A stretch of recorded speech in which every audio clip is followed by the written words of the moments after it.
All right, now I want to talk about a baby's cry, how babies cry. We know how their voices project. It's unbelievable how they inject. If they cry in church, you have to take them out and take them to the baby room where the parent or whoever's taking care of the baby sits in that room and watches the sermon on the service on a television set and listens to the loudspeaker.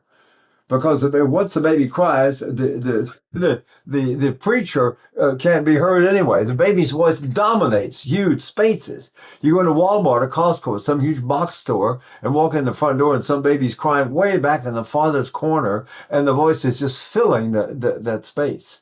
So if we could do that, I'm 6 feet tall, I weigh 220 pounds. Can you imagine if I could do that proportionally and had a voice like that? Right? So the idea is to think about what babies do. They never get hoarse. I've had four of them, two girls and two boys. They never get hoarse. They never, if they do get completely fatigued out, like they're crying a lot because they're teething or something. If they really do, you really cry a lot. As soon as they cry all day and all night, they're really hurting or something. And, but they never get hoarse. And maybe finally they'll just get tired and go to sleep. And then if they're still hurting in their gums or whatever, they wake up, they start crying again. So the voice never gets hoarse. So there are a lot of good things about little babies that we should understand. Now, let's talk about the way they cry, the way they laugh too. We'll do crying first. They don't cry. We don't cry the way they do. We cry, oh my God, it's terrible. Shouldn't have seen what happened, and it was horrible. And I put my voice back up here. It's almost like I'm looking for the baby voice again, the child voice, and I can cry. Because if I'm not going to cry like that, see, I'm not going to be a man now. I'm not going to cry. If you're a man, you don't cry, right? They say. So the idea, I'm not going to cry, either. Now, the idea is to figure out what babies do. So I used to listen to my babies. And I saw the master class on Paparotti. He said, it's here. Somebody said, how do you breathe in support? He said, it's here like a baby. Push, push, push. And I asked him afterwards, did you mean push? Spingere? He said, no. Sbagliato la parola. I made a mistake with the word. He said, I said, come si dice? Appoggiare. I said, to lean, lean. So it's not push. It's lean. Tetrasini said it's like take the breath and fill it up, put it down the lower rear quadrant of your lungs. The first drop of the air goes down to the bottom of your lungs and the back, and then you fill them up from the bottom to the top. And then you lean the air column against your diaphragm, against your chest, she said, the way you would lean a ladder against the wall. So if I lean on the wall, I'm like this. If I push on the wall, all of a sudden I'm grunting and it's interfering with my voice. I'm not going to push on anything, but I'll lean. If I lean on the shoulder of a friend, right? If I'm a little off balance, I feel dizzy, I'll hold on to the shoulder, but I'm not going to put all my weight down and push, see? So the idea is we got to figure out what babies do, because when babies sleep, their stomachs go out when they breathe and go in when they exhale. So inhale goes out and exhale goes in. But here's the rub. When they cry or laugh, the whole process reverses. The stomach goes in, and they fill up their backs, and then the stomach goes out, and they go, ah, ah, ah, ah. Now, let's get to the point now where we talk about the different kind of crying. Babies do not have to do that. They're already in place. And what they do is they cry like this. Ah, ah, ah, ah, ah. And you know what it sounds like to us? Coughing. Sounds like they're coughing. Some people call it the baby cough. It's really the crying cough. But if I laugh, I go, if I'm a baby, babies laugh like, you do something to get some tickle and they start laughing.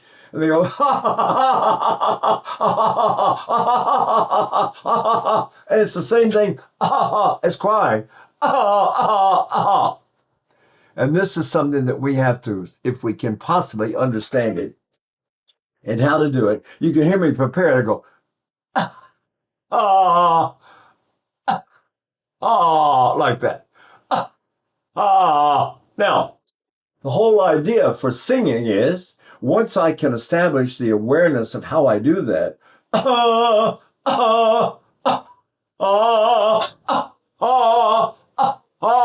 now I only take the singing part because I can't go on the stage.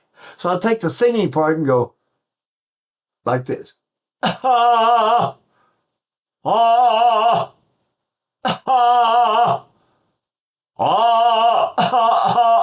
it's the same. Then I can sing. Then I sing that way. When I do, my voice just explodes out over the orchestra and sounds huge in the back. And frankly, every time I would do that sort of thing and sing in, I sing a lot of big theaters, sing all over Europe, really all over the place, a lot of big theaters, and they would say a young Helden tenor, a young dramatic. Young, when I did my first audition for an agent in Munich, they sent me to oh, well, you're a young Helden tenor.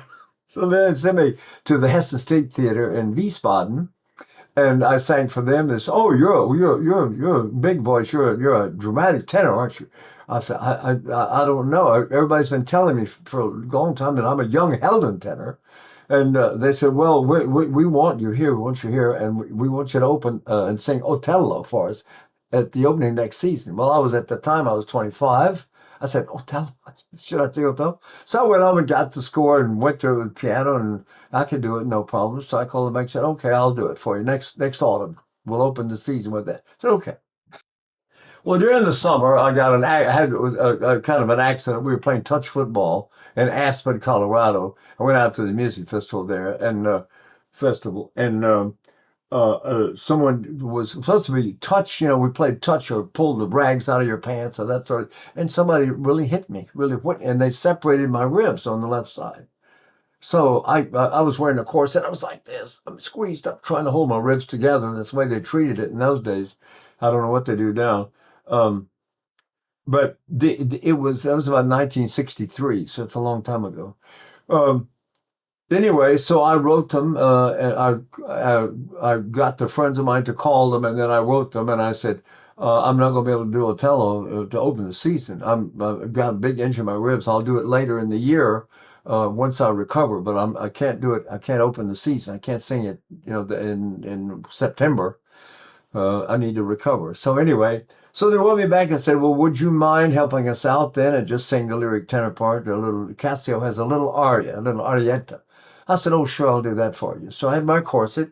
So I went out, he had a little aria that went da da da da da da dee dee dee dee dee da da da. I don't remember a word. La la la la la la la la la la la la la la. Anyway, little arietta like that. You should have seen the reviews. The reviews went crazy.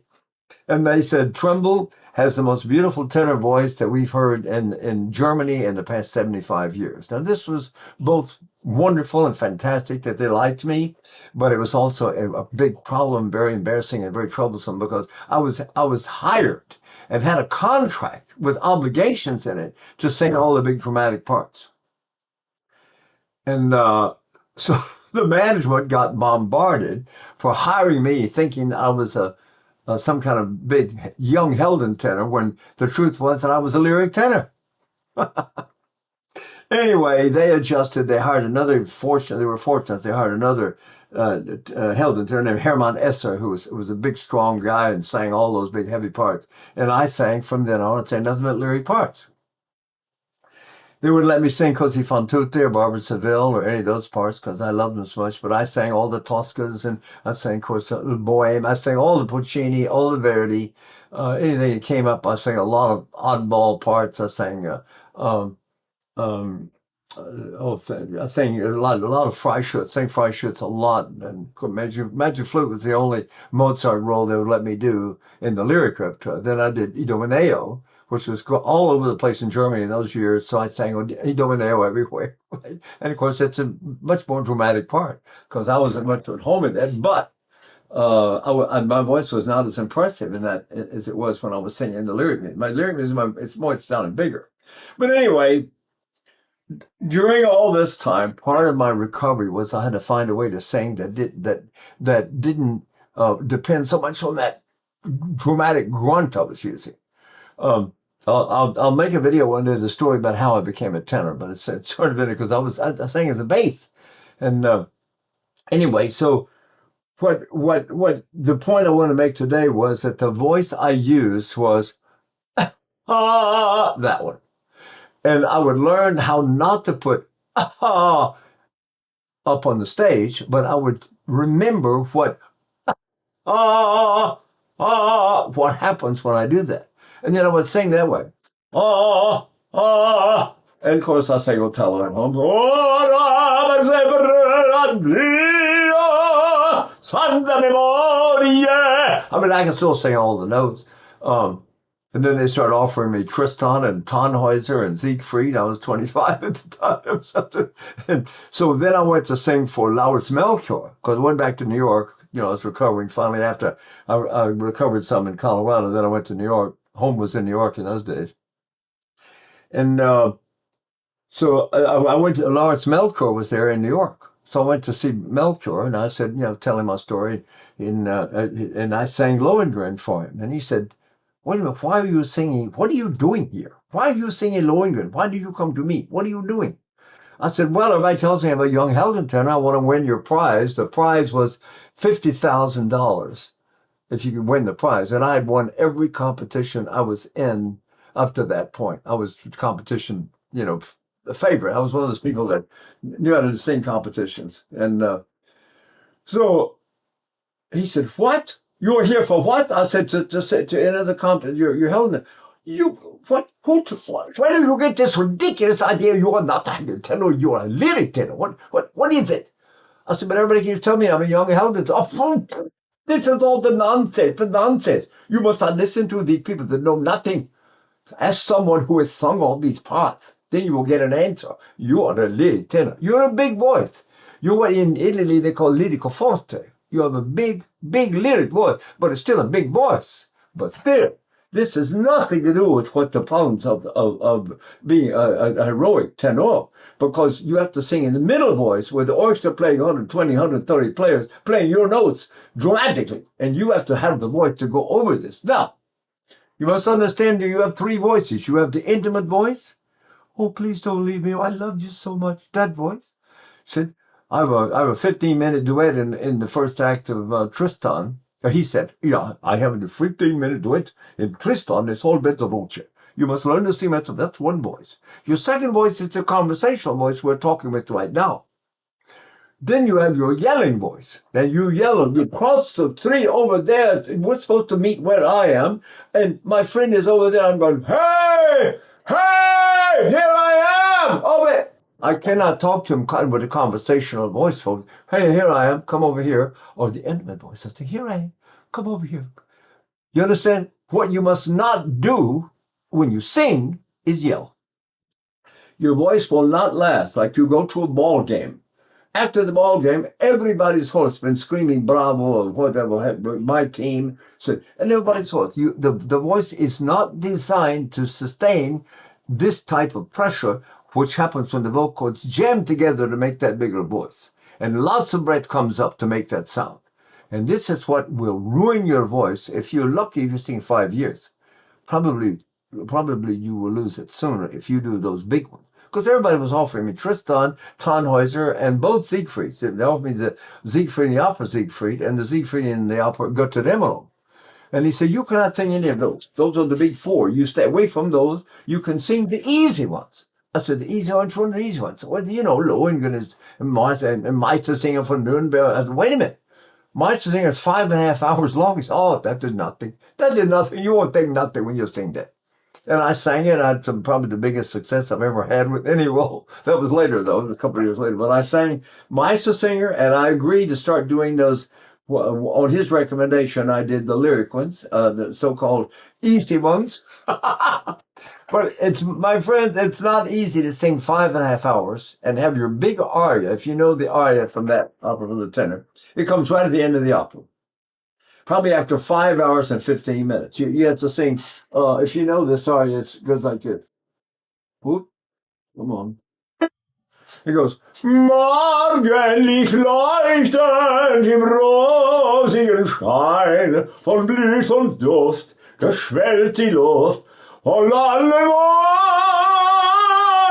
hat die ersonnen, ein Garten lud mich. Anyway, if you know the music, you'll recognize that's enough to recognize. And the point is that thing is, comes at the end of the opera, and it's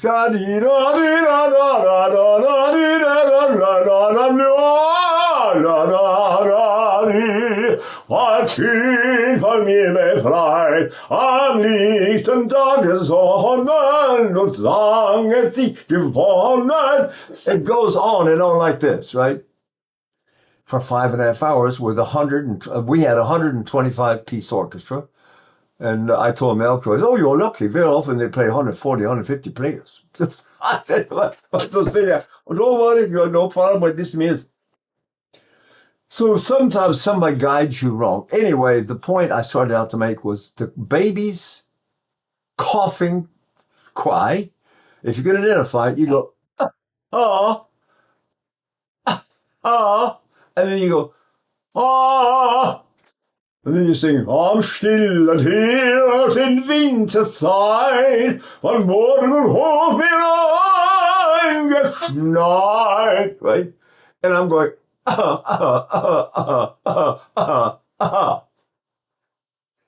and I couldn't help but try to do the Melchior method. The Melchior method was different, but it was Matteo Battistini. He was the greatest baritone who ever lived, and he was based in St. Petersburg, Russia, because the Tsar filled his shoes with diamonds or something. He paid so much. He was the Tsar's pet. They call him the Emperor of Baritones and the Baritone of Emperors, because the emperors all hired him. Anyway, no one they could afford it.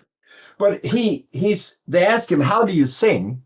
And he said, I press my chest, which is very interesting. Am I pressing my chest when I do the baby call? Ah, ah, ah. Well, yes, you could call it that. There's a kind of a that goes there. But Melchior used this one. La, la. So the H makes the air move. The L stops the breath right here. And then I open the vowel and I stay there and I can sing that way. See? And I say, if I do that, im rosigen Schein von Blüß und Luft geschwellt die Luft und alle Wochen sie ersonnen. And it was bigger that way, and not quite as smooth a legato, and maybe not as pretty. Anyway, I learned to do both of those. The principle's the same. I go, la, ah. I must identify the singing part, the result of this. What's the result? What's the result when I sing that one? See?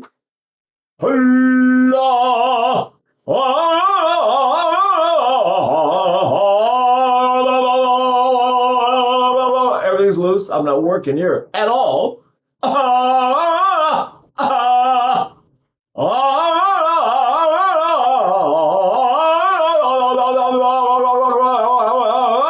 am I working?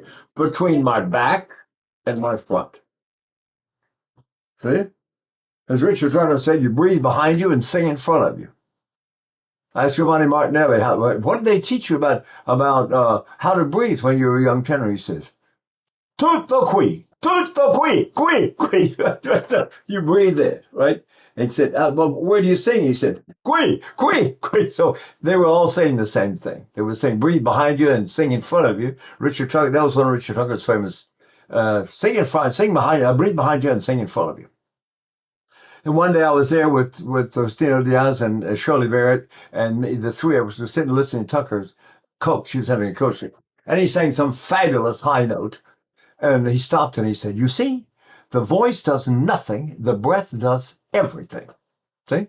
Now, this way of baby crying, really coughing, goes, ah, ah, ah. So if I hide the cough part and let you hear only the voice, I go, ah, and that will carry like a rocket. First of all, it's imitating a baby, so it really doesn't carry. And if I want that one darker, I can lift my soft palate up and forward and get a different sound. Let's say I say M. My voice is in my nose.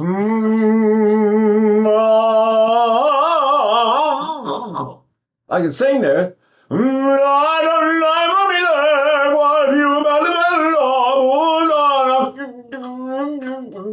And you realize it's totally nasal. And Caruso, the greatest singer who ever lived, said never sing to the nasal cavity. And the reason was that that sound blends with the other instruments in the orchestra. It doesn't carry it individually. It doesn't stick through, go through, stick out. So if I do, my nose is closed. If I go, my nose is closed.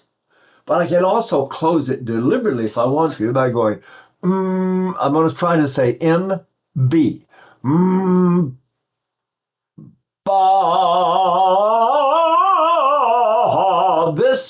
This point of leaning, this leaning style of the support, the breath of the back, is still there.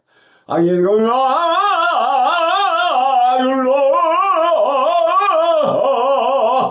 then you get into individual tastes and choices. And if I do the Garcia school, everything drops in my throat. Everything goes like this.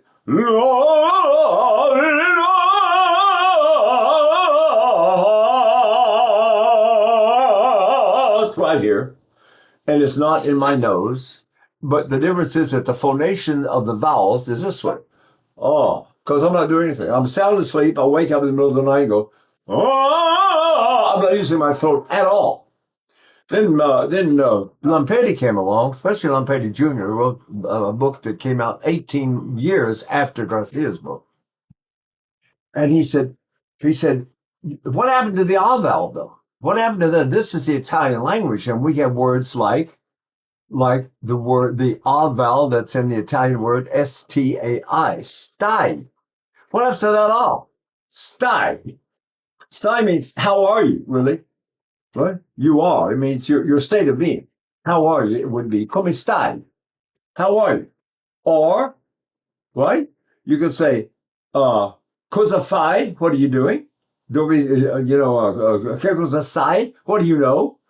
It's all psi, phi, stai. Now, if I sing that ah vowel, now all of a sudden it's blatty and white and gets up here in my mouth and throat. And so then you have to really, really breathe much more, we'll call it forcefully, we'll call it energetically. You have to suck air really way down your back. So the singers that have been successful with that were enormous breathers. They were incredible. Joan Sutherland was an ocean swimmer. Nellie Melba was an ocean swimmer. Kirsten Flogstad was a competitive swimmer. Beniamino Gili was 30 years a saxophone player. Fritz Wunderlich, another great singer, was 30 years, played French horn. Caruso was a free diver. He dove 100 feet deep in the Bay of Naples, searching for relics and the old wrecks that were all over the bottom of the Bay of Naples, thousands of years old harbor there. And then if he found some, he'd take it to the antique dealers and sell it to them. So when he was young, he sort of made his living that way and it was able to support himself by swimming 100 feet down with no mask and no tank. Now, I went to the scuba diving class in Barbados, in the Caribbean, and I went down to 120 feet, and I couldn't breathe, although I had the tank. I couldn't move my ribs. My ribs were crushed in like this from all the weight of that water. And I had to go, to even get a breath. So I looked at the dive master, and he says, so I went up, and about 40 feet, I started getting so I could move my ribs, and I went on up to the surface. And, oh, so there's more to breathing than just sucking in air. You must have the strength to breathe in spite of being under such incredible pressure. Now, that's what Caruso was doing every day for years, his entire youth. Well, no wonder he had more breath than any other singer that we know of ever. And if I breathe that way, I got a little better. I finally got down to about 70 feet, and I could still breathe. But then I started losing. I never did learn to breathe at 120 feet because my ribs just wouldn't move. When I was in the Caribbean, I went every day trying to train it to do that, but I was only down there for a few weeks. And you need to live there for a while, I think, maybe like years. So the idea, though, is to breed. Now, I asked, what's his name? Gottlob Frick, who's the most famous bass in Germany at that time, when I sang Magic Flute with him. And I said, how do you sing? What do you do? And he said, well, I sing just like my colleague, Fritz Wunderlich. I said, Fritz Wunderlich is a high lyric tenor, a very light Mozart tenor, and you're the biggest bass voice in the world. What are you talking about? Oh, so we don't try to sound like each other, he said. But we both sing like we're underwater and don't want to make any bubbles. So you take how would you, if you were underwater, take a big breath above the water, go down and sit there and go,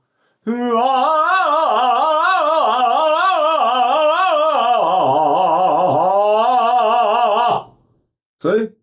You don't make any bubbles. So no breath comes out. This drives the doctor crazy. The doctor's going, what are you doing? There's some kind of circus trick or something. What are you doing? The breath has to come out. You can't make a sound. I'm sorry, doc. Look. This is your best friend right here. You keep one of those with you all the time and vocalize with it and say all the words, go through the alphabet. Georgia, the jungles of Georgia. And you go through trying to make up words that start with that particular vowel or consonant that you're working on, and do the whole alphabet. And if you do that, especially in every language, you get so you don't leak, you know? Ich sterbe, sterbe, sterbe, ich habe Hunger, ich habe Hunger, ich habe Hunger. See? Morgen die Leute im rosigen Schein. You do all of that singing. Now,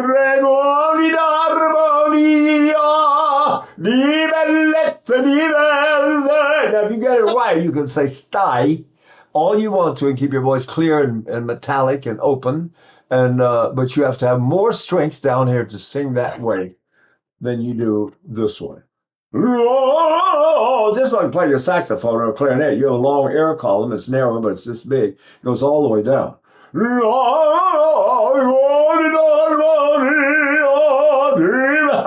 Lawrence Melchior sing La Donna Mobile as an encore.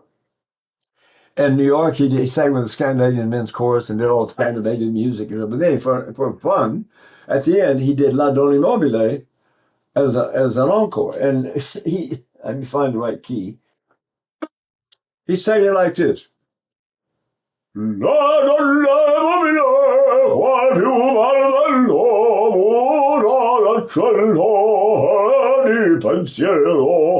and that's all in the it sounds ridiculous. But if he would say sty, even that big voice of his, he could have gone,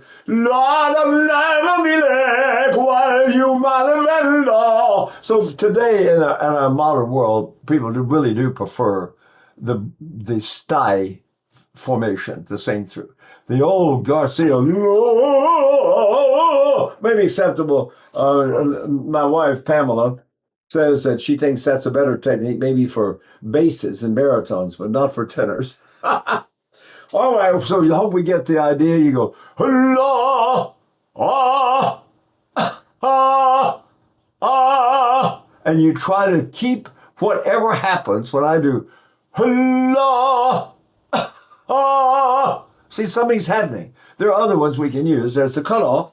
There's, ah, ah, ah, ah, ah, ah, ah, ah. So I'm using the cutoff as my attack point.